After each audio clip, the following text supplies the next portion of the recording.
রাজশাহী বিশ্ববিদ্যালয়কে দেশের প্রথম ক্যাশলেস সোসাইটি হিসেবে প্রতিষ্ঠার প্রস্তাব দিয়েছে বাংলাদেশ ব্যাংক, যার ফলে শিক্ষক, শিক্ষার্থী, কর্মকর্তা, কর্মচারীরা নগদ টাকার বদলে ডিজিটাল লেনদেনের মাধ্যমে ফি পরিশোধ করতে পারবেন। মোবাইল ব্যাংকিংয়ের মাধ্যমে সহজ হবে লেনদেন। শিক্ষার্থীদের দাবি দ্রুত চালু হোক এই পদ্ধতি। স্যান্ডেলিনা সো, রূপচর্চায় আভিজাত্য।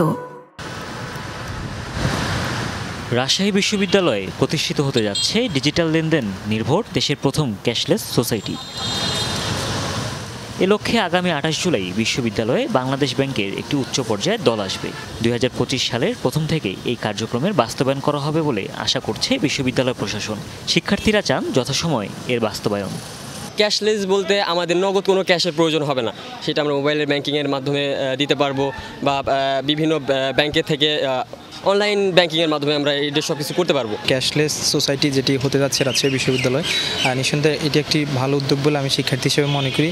শিক্ষার্থীরা জানান বিশ্ববিদ্যালয়ে ফর্ম ফিল আপ সহ প্রশাসনিক নানা কার্যক্রম শেষ করতে অনেক সময় ব্যয় হয়। ক্যাশলেস সিস্টেম চালু হলে সেই ভোগান্তি কমবে বলে প্রত্যাশা তাদের। একটা সামান্য কাজের জন্য 3 বার যাওয়া আসা করা লাগতেছে, একবার ব্যাংকে যাওয়া লাগতেছে, একবার হলে যাওয়া লাগছে। সো এটা হচ্ছে খুবই হ্যাসেলফুল একটা জিনিস। যদি ক্যাশলেস প্রসেসটা হয় আমাদের হ্যাসেলটা অনেক কমে যাবে। এক্সামের ফর্ম ফিল আপ করতে গেছি, তখন আমার টোটাল যে কাজটা, এই কাজটা করতে আমার 3 দিন টাইম লাগছে। রাজশাহী ভার্সিটি যদি আসলে ওইরকম কোনো কিছু করে তাহলে আমি মনে করি এটা অবশ্যই শিক্ষার্থীর উপকৃত হবে।